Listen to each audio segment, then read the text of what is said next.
Hi, I'm Sarah from Sarah's Spare Corner. I host Sarah's Spare Corner on several pages such as Twitch, YouTube, Instagram, Facebook, you name it, I'm probably there. I make video content where I occasionally game. I will make artwork on occasion as well. I also like sharing ideas and thoughts. And on a very rare occasion where I'm not poor, I go on vacation somewhere and I might post videos of my trip videos. Today we are reviewing an art project I did for um, an art assignment I had in my first term. Sorry, I guess it was my second term now of university this previous year. This project, it kind of was inspired originally by topographic maps. My second major was archaeology, and so I'm very fascinated by topographic maps. We have to use that. I'm also fascinated by Borden numbers, which is also something that kind of inspired my work. When I worked on this, I just want to say that I did not use this copyright information and then refurbish for what I want. I used it as inspiration, and then I went from there on my own art exploration. Maybe in the future at some point I will get a little bit more serious with topographic maps, but for now this is kind of where I went with it. And even though I'm doing all this work here, this actually just is a paper or an art piece that I do that informs my actual real art work. So this is kind of like a practice, if you will, on my computer. Kind of just trying to get used to the lines and the way that they move was more of my thinking as I went about this. I did hand this in because obviously I did end up going over every single one of these art pieces. I don't think my art professor was very impressed, not because it was copyright and just because I don't think she liked it. But that's okay, right? Art is subjective. Not everybody's going to like your artwork.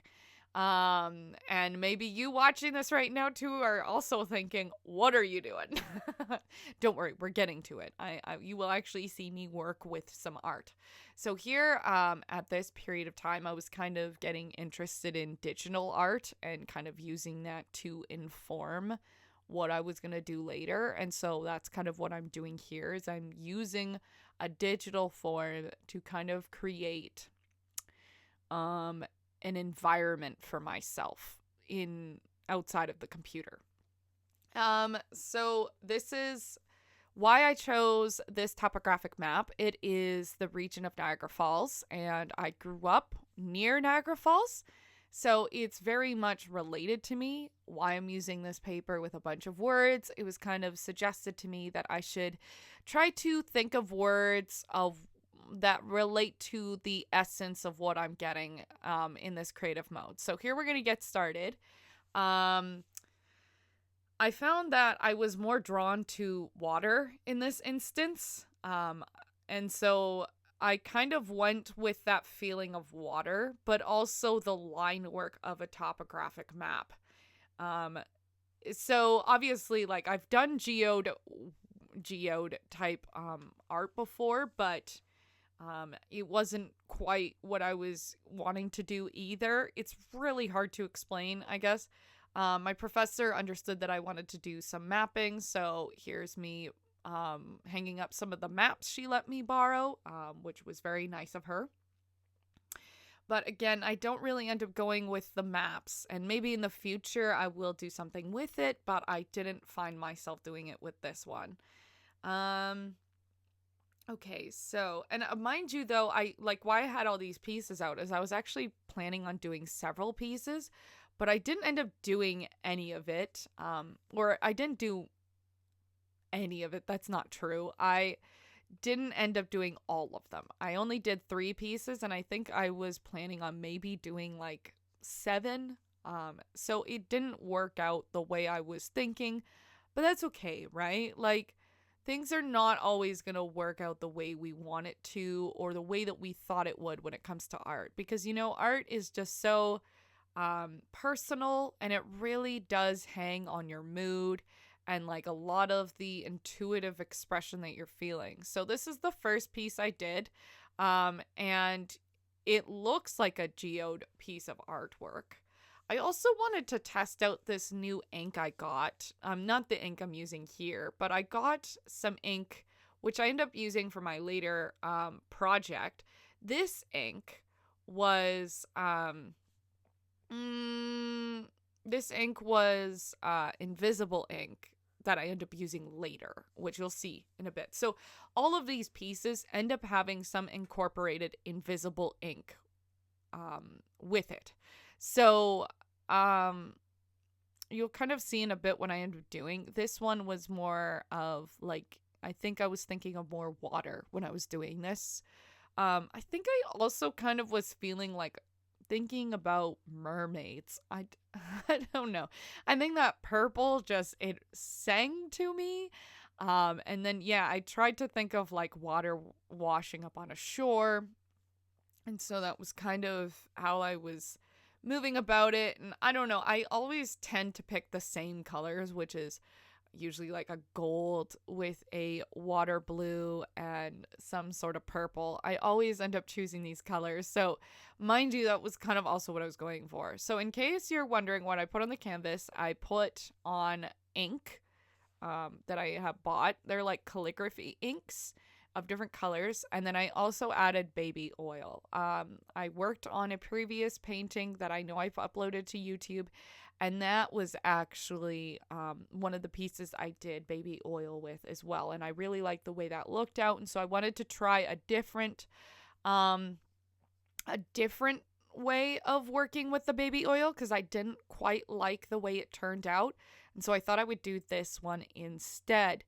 There are the close-ups. I kind of also added glitter to this as well because I wanted to see if the glitter would stick to the Yupo paper because this isn't regular canvas. This is Yupo. And there's me adding in the invisible ink.